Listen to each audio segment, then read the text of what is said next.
On this week's episode, I'm joined by Miguel Lafon.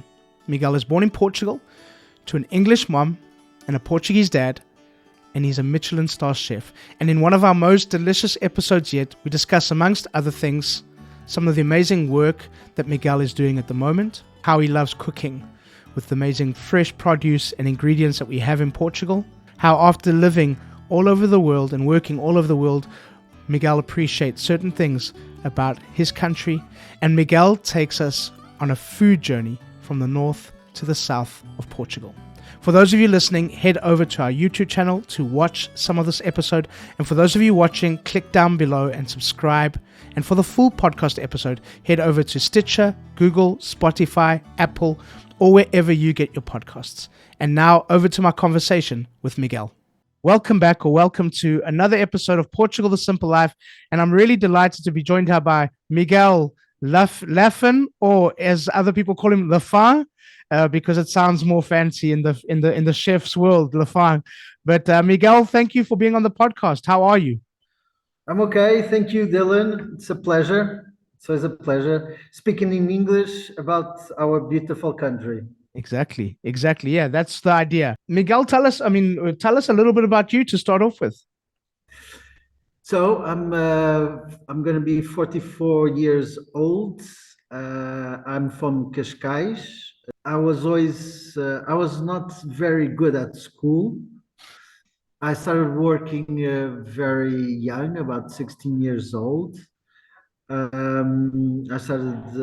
passion was always restaurants. I have Okay. this passion for restaurants. I love everything about it, the way you serve, the food you serve, the happiness, all the busy theater around the restaurants. A couple of years afterwards, a chef just got me and brought me into the kitchen, and that was life changing for me because I didn't stop cooking till now. I went to France to work in the 2 and 3 Michelin-Star restaurants, and I was in Spain.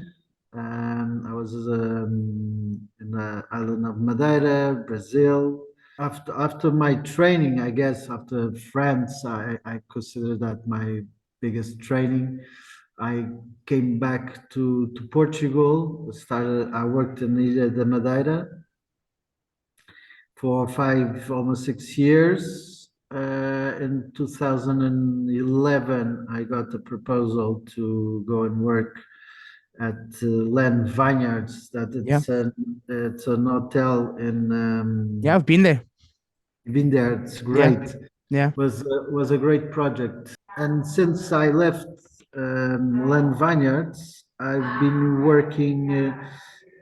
I opened my company, and I've been helping restaurants and hotels in designing concepts and making teams.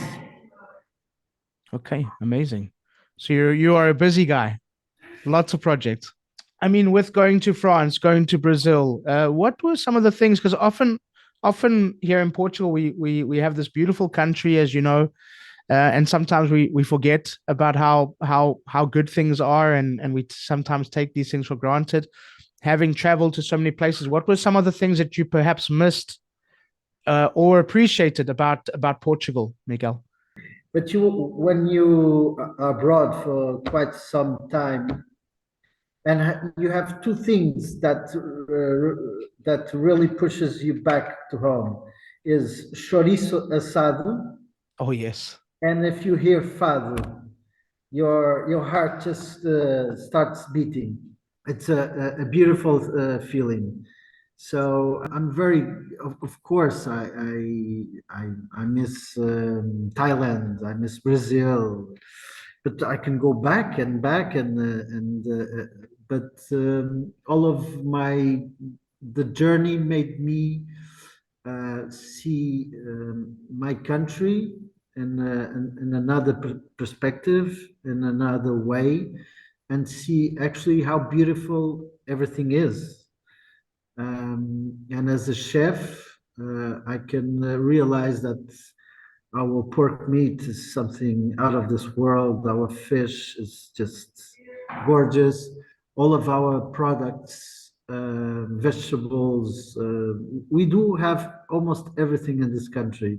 For people listening, Miguel, we have listeners from all over the world. I'm in my day job is in real estate.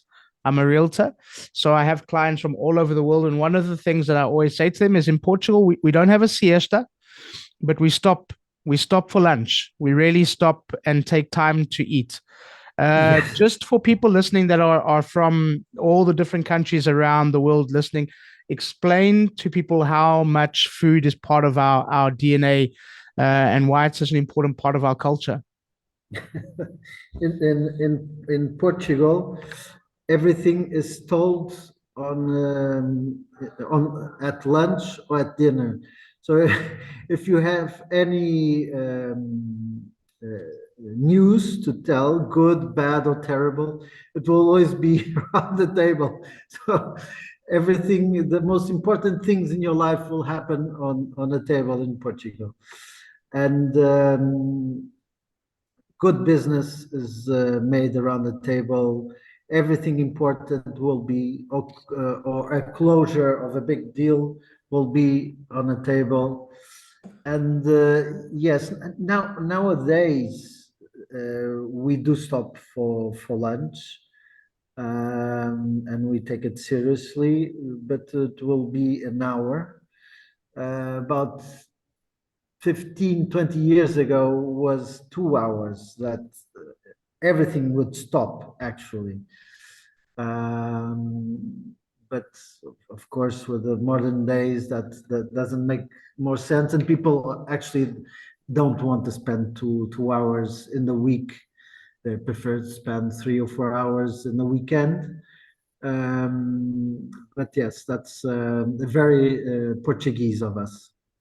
What I'm going to ask you to do, Miguel, take us on you've cooked all over the country and been all over the country. We spoke already about what a diverse country it is, not just in the geography, but also in the food. Take us on a food map. What can people expect the differences from in terms of the cuisine, north, a little bit further south, Lisbon, Alentejo.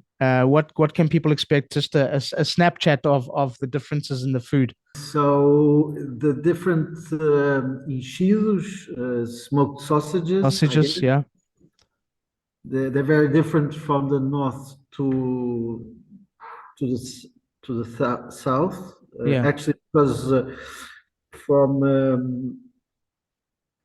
Coimbra up, they use a pig that's called Bizaru. That's Yes. very good, very nice too. Uh, a little bit less fattier than the Talentage. raça alentejana, Mm-hmm. and it comes also because the way they eat. The pig from Alentejo eats a lot of acorn. Is that what creates So, the fat? oh yeah, and the flavor. Oh Yeah. yeah, oh Yeah. yeah. Oh, Gordon Ramsay said it was the best pork he had ever eaten. Was that pork in the I, I'm, Alentage? I don't have any doubt about Yeah. that.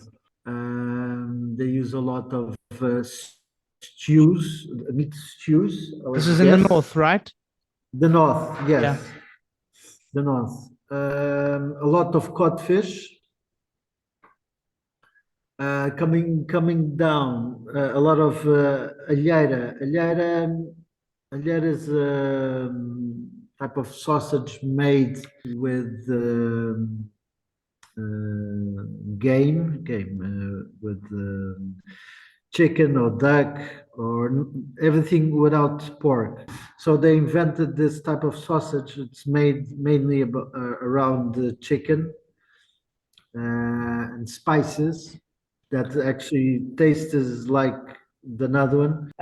A question, Miguel, well, actually, first of all, how can people follow you online and keep in touch with your work and see what you're up to?